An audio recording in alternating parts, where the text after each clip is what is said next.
The cause is the next thing that everybody will try to figure out here. It's a mystery still at this hour. A team of investigators from the NTSB is on their way to the crash site right now. They'll try to pull apart the forensics of the motion of this train and exactly what happened. Doug McElway is live in Washington as we begin this part of the story this morning. So, Doug, we know that that GO team has been dispatched to this accident scene. So what happens first for them?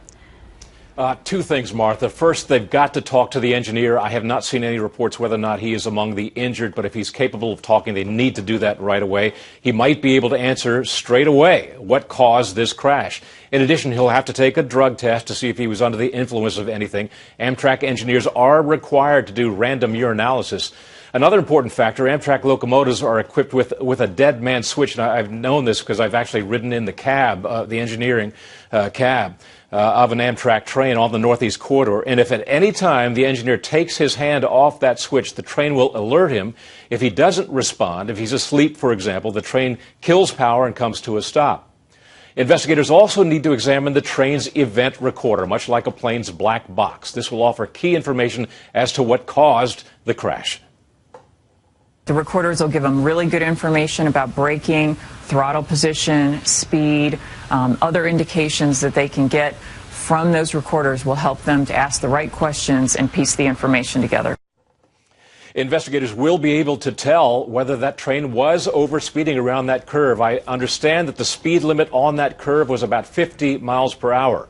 You'll recall that Metro North commuter train accident in New York that killed 4 people some months ago. In that case, the event recorder showed that the train was going 82 miles per hour at a curve where the speed limit dropped from 70 to 30 miles per hour.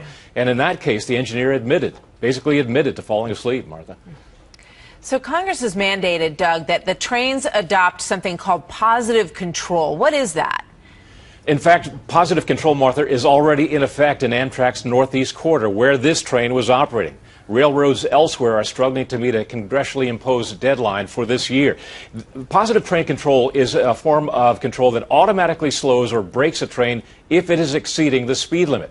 Now, we're trying to determine if this particular Amtrak train had a positive train control that was working properly. The system is supposed to use passive transponders to enforce speed restrictions, to prevent train-to-train collisions, and to protect against overspeed. If it was working properly, it would point to some other cause, such as a broken track, broken wheel or axle, or a switching problem. We just don't know at this point, Martha. Yeah, we're going to talk to an official a little bit later in the program, and we've got a news conference coming up as well. Doug, thank you very much. Yeah.